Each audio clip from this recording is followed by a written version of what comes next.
What is good, guys? Welcome to the Hoops and Stuff podcast. I'm your host, Isaac, and today we're going to be talking about the All Star game and the NBA trade deadline. So let's start off with the Eastern All Stars. You got Kyrie Irving averaging 27 points per game. One of the best finishers in the NBA right now, for sure. And he's really just a great player overall to have. He can finish, he can shoot, he can pass, and he can just give you whatever you need. Next up, we got Donovan Mitchell averaging 26.8 points per game. Definitely a great player for this Cavs roster. Definitely fitting in. I would say he's probably the best player on the team, and he did just have that 71-point game probably a month ago now, and he's definitely fitting in with that new team. Next up, we got Jason Tatum averaging 30.6 points per game. I could definitely see him being a MVP in a couple of years. Right now, he's definitely a MVP candidate in my opinion. But let me know what you guys think in the comments if he is an MVP candidate right now or not. Um, I really think that he's close to being on that MVP level, but he's definitely an MVP candidate in my opinion. And he's just a great leader for that Celtics team. They just made it to the playoffs, got that great run, made it to the finals against the Warriors. Next player we're going to talk about is Giannis, averaging 32.3 points per game. Obviously, a great leader for the Bucks and a great court leader, averaging 32.3 points per game again. Great numbers. Joel Embiid is our next player. 33.3 points per game is what he's averaging. And he's definitely a great performer for that 76ers team. In my opinion, he should be MVP. The last couple of years, he's been in the race against Jokic, but just hasn't gotten it. But this year should definitely be his year, in my opinion. But again, let me know what you guys think. If you think he should be MVP this year or somebody else should be MVP this year. Next up for the reserves, we have Bam Adebayo averaging 21.8 points per game. Solid numbers. He's been a solid contribution to the Miami Heat, getting them to be a top 6 team in the East. Next up, we got Jaylen Brown, 26.5 points per game is what he's averaging. And he's coming off of a great playoff run last year with the Celtics. Like I said, for Tatum against the Warriors, they had that great playoff run. And he's just a phenomenal player to go alongside Tatum. Next up, we got DeMar DeRozan, averaging 25.7 points per game. DeMar is just really a phenomenal player, and he showcases his talent on the court with the Bulls every night. And honestly, after being traded to the after going to the Bulls, from the Spurs, I feel like he gained more fans just because the Bulls are a lot better than the Spurs, and he's more noticed on the Bulls. Obviously, a great mid-range shooter for that Bulls team. Next up, we got Tyrese Halliburton averaging 19.8 points per game. He is a great player, great young star, one of my favorite young stars right now. And he's just doing amazing. Like 19.1 points per game is just phenomenal as a young star like him. And he's gotten off to a great start to his career, I'd say. Drew Holiday is averaging 19.1 points per game. Holiday is definitely one of the best defensive guards in the league right now, in my opinion. And he did just win the finals 2 years ago with Giannis, so that's a good look for him. Next up, we got Julius Randle averaging 24.7 points per game. Randle has just been on fire for the Knicks these last 2 years.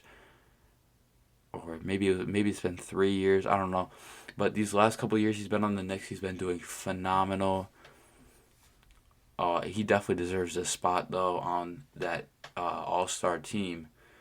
Next up, we got Pascal Siakam, who is an injury replacement, but he is having a great season, averaging 25 points per game. In my opinion, he should have definitely been on the team already. He shouldn't have had to have been an injury replacement. Because he's just averaging great numbers. 25 points per game is phenomenal. And then a player I think should be in for the East is Darius Garland. He could be in over Drew Holiday. It's really close, but Darius is just a better scorer than Drew Holiday. But Drew Holiday does definitely play better defense, and he can also give you buckets. So I could see why it is close. But I definitely think Darius Garland should be in over Drew Holiday just because he's a younger player, and I like him a lot. I like him a lot. He's got a lot of talent. For the Western All Stars, we have Ja Morant, one of my personal favorites, averaging 27.4 points per game. He does have a lot of off the court problems right now going on for him, but I think if he can clean all that up, he could be an MVP sometime soon. He just flies all around the court and he's doing phenomenal. Great dunker, he can shoot, and he's really a leader for that Memphis Grizzlies team at a really young age. Next up, we got Luka averaging 33.4 points per game. And in my opinion, he should have been captain over LeBron. Some people might think differently, but I really like Luka. He's another great young leader for his team, and he should definitely be winning MVP sometime soon with those phenomenal stats. Next up, we got LeBron James, 30.2 points per game, arguably one of the best players to ever play the game, though. So it's really hard to not have him be a team captain when he is that phenomenal player. And yeah, it's just really hard to pick Luka over Braun just because LeBron is such a great player and Luka's still young. Next up, we got Lauri Markkanen, averaging 24.7 points per game. Definitely, definitely gonna be on this team because of his lack of teammates. I'd say like the Utah Jazz don't really have any great players, but they have decent players. I'd say. Next up, we got Nikola Jokic, averaging 24.8 points per game. He's averaging a triple double. He's got 11.3 rebounds and 10.1 assists per game. Obviously, putting up phenomenal numbers, but he's been an MVP for the last 2 years, and he's just doing great. Next up, we got the reserves for the All Stars for the West. Steph Curry and Zion Williamson are both injured. Their injury replacements are going to be first Anthony Edwards, who's averaging 24.7 points per game. He's for sure a great player, and I'd say he's going to be in more All-Star games in the future. He's a great finisher, and he's a great player for that Timberwolves team. De'Aaron Fox is the second injury replacement, averaging 24.2 points per game. I really like his potential, but I think he could be better on a different team. He is definitely another one of my favorite players, but I just think he would be a lot better on a different team that is better. But I think he's very underrated. People just don't see his potential, I feel. And he's so quick. Next up, we got Paul George, 23.4 points per game. The Clippers also didn't have Kawhi for the whole season, so that's going to allow more scoring opportunities for Paul George. And as an older player, he's not going to keep scoring all those points. Next up, we got Shai Gilgeous-Alexander, averaging 30.8 points per game. In my opinion, he should be a starter just because that's crazy. He's averaging 30.8 points per game. And if he can keep these numbers up, he's definitely going to be in more All-Star games. Next up, we got Jaren Jackson Jr., 16.8 points per game. He's not a great player, but he is definitely a solid player to have. I don't know if he's all-star worthy, but he is definitely a great player. But just not on that all-star level in my opinion. But he might be the best choice for the West just because of that lack of like great players. Next up, we got Damian Lillard, 30.9 points per game, and he's just had a great start to his season. He just had his injury last year that had him out for the end of the season. Next up, we got Domantas Sabonis averaging 18.7 points per game. He's a great rebounder, and he seems to be fitting in really good with this new Kings roster after being traded for Tyrese Halliburton. In my opinion, the West made a good selection of players. Just like I said, maybe somebody else could be in for Jaren Jackson Jr. I just couldn't find a player that could be in for him, like that I think is better than him. But that's going to be it for the All-Stars. Next up, let's talk about trades. Our first trade we're going to talk about here took place on January 23rd. The Lakers got Rui Hachimura, and the Wizards got Kendrick Nunn and 2 second-round picks. Rui is definitely going to be a solid role player for that Lakers team. He's going to add some depth for them. We've already seen him play for them for quite a little bit here, and he's just been pretty decent. Not great, not bad, but decent. And for the Wizards, getting Kendrick Nunn, he could be a decent player, but his first 2 years he was averaging 15 points per game or somewhere around there, or maybe a little under. With that Heat roster that they had over there in Miami. But last season he did have a knee injury which caused him to be out for the whole season, and since he's been back, he's only been averaging around 7 points per game. Next trade took place on February 6th. This is that big Mavs and Nets trade. The Mavs got Kyrie Irving and Markieff Morris, and the Nets got Spencer Dinwiddie, Dorian Finney-Smith, 2029 first-round pick, and 2 second-round picks. This trade was really good for that Mavs team, getting Kyrie Irving. Just an amazing player, like I said. We talked about him a little bit in the All-Star section of this video, and he is just a phenomenal player. And he dropped 24 points in his debut with the Mavs, and they did get the win. So great for him. The Nets, this trade does bring back Spencer Dinwiddie, who they did have, and then they traded him away after he played 3 games for them in the 2020-2021 season. I feel like he's going to be a great fit for this Nets team. And even though the Nets gave up their second best player in this trade, I still think it was a really good trade. I really like Spencer Dinwiddie, and he's been great for the Mavs. Definitely improved since he did leave the Nets the first time. Our next trade took place on February 9th, which was the trade deadline. The Raptors got Jakob Poeltl, and the Spurs got Khem Birch, a 2024 first-round pick, and 2 second-round picks. Jakob is a great player who's going to be making a return to his team. He was drafted by the Raptors in 2016. And then he did go to the Spurs, but he is now back with the Raptors. He's going to be that solid role player, and they could really use a decent center. As for Khem Birch, he's not a great player. He only averages 2.2 points per game. And then obviously they got the first round pick, which is pretty good. I mean, it's not terrible considering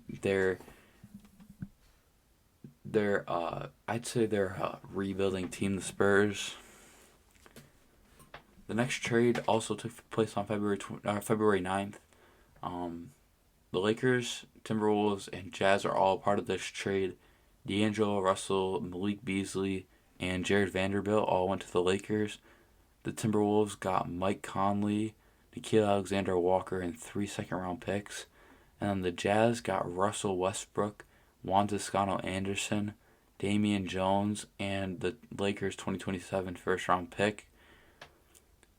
We've seen a lot of players go back to their old team at this trade deadline. One of those players is going to be D'Angelo Russell going back to the Lakers. He is a solid player right now, but he has definitely seen better seasons, like his 2019-2020 season where he started with the Warriors. He played 33 games with them. Then he did end up getting traded to the Timberwolves, but he only played 12 more games on the Timberwolves that season. Malik Beasley is going to be that solid role player, averaging 13.4 points per game this season, and he is going to be reunited with his former teammate D'Angelo Russell, who he played with last season on the Timberwolves. Jared Vanderbilt is a decent player. He's averaging 8.3 points per game this season. He is still a young player, and he could improve a lot. In my opinion, for the Timberwolves, this is a bad trade. Mike Conley is just getting older and older, and he's going to start getting worse soon. But he is a decent player right now. And then Nickeil Alexander-Walker is still young, obviously. And when he was drafted, I did really like his potential, but he just really hasn't lived up to the expectations that I had for him. He's averaging 6.2 points per game off of 13 minutes. And then for the Jazz, Russell Westbrook is a good player, but he's just underrated in my opinion. Everyone talks about those shots that he's missing, but they don't really talk about the shots that he makes. The Jazz are going to be buying his contract out, but honestly, he's a decent player. Next trade we're going to talk about also took place on February 9th. The Nuggets got Thomas Bryant. The Lakers got Mo Bamba, Devon Reed, and a second-round pick. And then the Clippers got Bones Highland, and the Magic got Patrick Beverley, Denver's 2024 second-round pick, and money from the Lakers.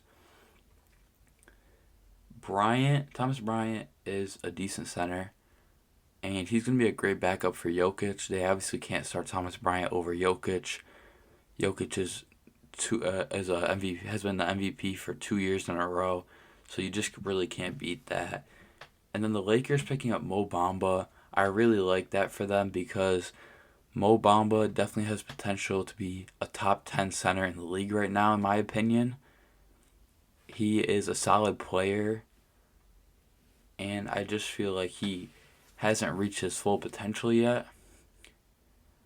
As for the Clippers, Bones Highland, I really like him, but I just don't think that the Clippers are going to use him how I feel they should.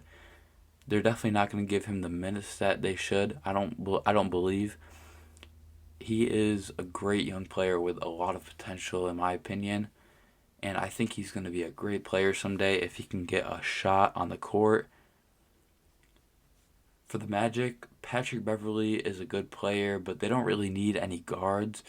They have multiple young guards, so they're probably not going to play him much just because they're going to want to play their younger guards over their older guards.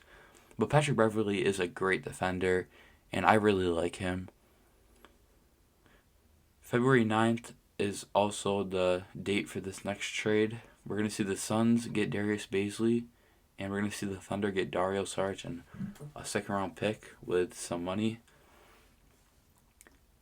Darius Bazley did really good in his second and third year, but his fourth year, he's just declined his points per game, and he's definitely not the same player he was the last 2 years. Dario Saric is a decent backup, but they're probably not going to use him much when Chet comes back next year, who is a phenomenal player. We just haven't been able to see him play in the NBA yet just because of that injury that he had before the season started that had him out for the whole season. The next trade is going to be taking place on February 9th again. The Pistons get James Wiseman. The Warriors get Gary Payton II and 3 second-round picks. The Hawks got Sadiq Bey. And the Trailblazers got Kevin Knox and 5 second-round picks.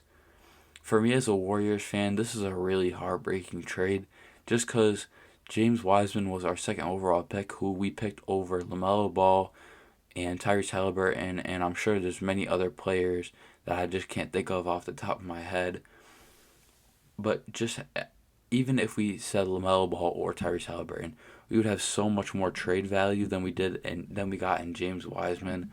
James Wiseman was really just a bust for us, and really did like him coming out of the draft, and we really did need a center at that time, but we just didn't get the center that we needed. He's just been slacking.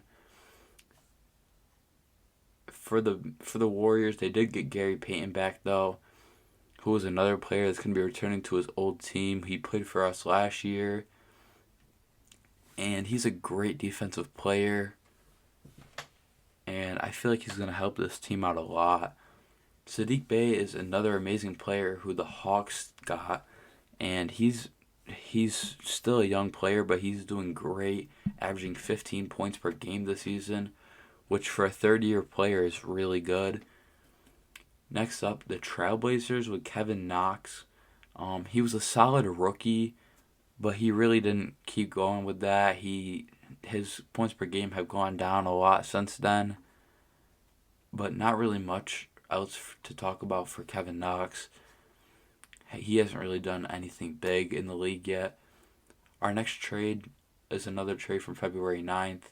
The Pelicans got Josh Richardson. The Spurs got Devontae Graham and 4 second-round picks. Richardson's a solid role player that I feel like many people do overlook, but I could see why they overlook him because he's never really made any big splashes. But he is a decent player if you just like watch. If you're watching specifically just him, he's a decent player. He's averaging decent amount of points this year, and he's just been a great player. As for Devontae Graham, I really did like him when he was on the Hornets. He was doing really good. But since he got moved over to the Pelicans, he just hasn't really been doing that great. Next up, we got another trade on February 9th between the Clippers, Rockets, and Grizzlies. The Clippers did get Eric Gordon and 3 second-round picks. The Rockets got John Wall and Danny Green. The Grizzlies got Luke Kennard. So for the Clippers, Eric Gordon is a solid vet player who you're really going to get a decent amount of points from him, and he's a good player in the locker room to hype up your team. So I really think this is a good pickup for the Clippers. As for the Rockets, John Wall is just a terrible pickup in my opinion because when he played for them last year, he sat out the whole season because they have a couple of nice young guards that they played over him obviously, and that was the whole reason for trading him away in the first place. So I don't know why they would trade to get him back. And then you got Danny Green, who is an older player who's probably going to be retiring in the next few years, if I had to guess. And for the Grizzlies, Luke Kennard is a solid player. Definitely hasn't been doing as great as he was last year, but he is still doing decent. Our next trade, another trade on February 9th. 76ers got Jalen McDaniels and two second round picks, sorry. The Hornets got Svi Mykhailiuk and 2 second round picks. The Trailblazers got Cam Reddish, Matisse Thybulle, Ryan Arcidiacono, and the Knicks 2023 first round pick. And the Knicks got Josh Hart. We're going to start off with the 76ers and what they got. Jalen McDaniels, he has definitely improved since he came into the league. And he's going to be that solid role player that I feel the 76ers do need. Svi Mykhailiuk, he's only averaging 1.6 points per game. We're probably not going to see him play at all for this new team of his, the Hornets. For Cam Reddish, he seems like he's going to be a good mid-level player for that Trailblazers roster. He did drop 11 points, 2 assists, and 2 rebounds in his debut for them.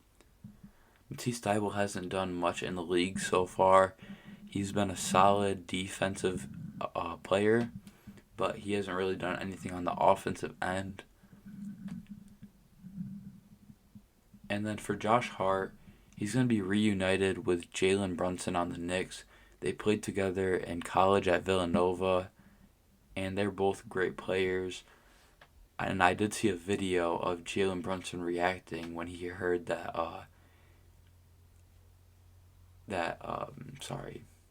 Josh Hart.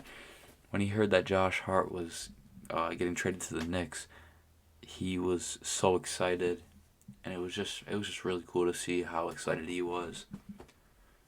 On February 10th, the Clippers got Mason Plumlee, and the Hornets got Reggie Jackson and a second-round pick. Mason Plumlee has contributed a decent amount of points for the Hornets this year, and he's that center that the Clippers most definitely need. For Reggie Jackson, he did great last season, but he really hasn't played on that same level this season. The Hornets really don't need any guards, but they'll probably play him on the bench. Another trade that took place on February 9th. This is going to be the biggest trade that was made at the trade deadline. The Suns got Kevin Durant and TJ Warren. The Nets got Mikal Bridges, Cam Johnson, Juan Paulo Valette, 5 first-round picks and 2 second-round picks. The Bucks got Jay Crowder. The Pacers got George Hill, Serge Ibaka, Jordan Nwora, and 3 second-round picks. And like I said, by far, this is the biggest trade that was made this whole season. And this is one of the craziest trade deadlines I've seen. For the Suns, adding TJ Warren, obviously he's a solid role player. But for Kevin Durant, he's a superstar. And he's really just going to push them over the edge.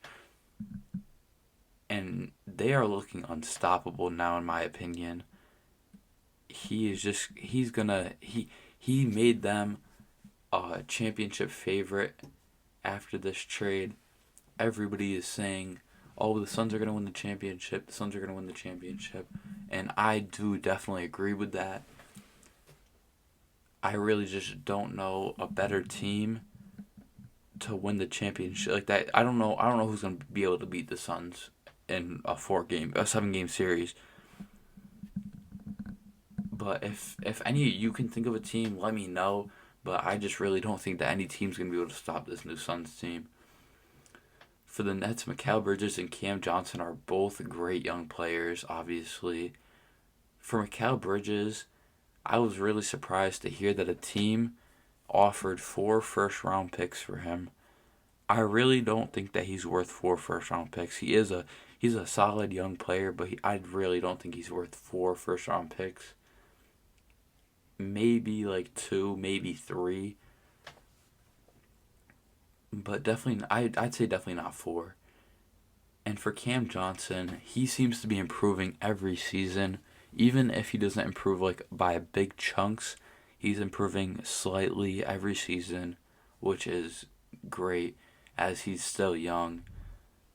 For Jay Crowder, he's a decent bench player to have for that Bucks team, but he's not really going to give you much. For the Pacers, they didn't really get much in this trade. They got 3 players, but none of them are really great. Jordan Nwora is still young, and I do really like him. He's shown little sparks in the league so far, but he hasn't really made any big splashes for that Bucks team that he's been on since he was drafted. But he might not even reach anything. He might not be good at all. But he's definitely going to be a good bench player to have, I guess. But that's going to be it for this episode. If you want to see more podcasts, subscribe. And let me know down in the comments if there's any players or teams or topics that you'd like me to talk about. As long as it's NBA related, I will talk about it. If you like this episode, drop a like. And I'll see you guys in the next episode.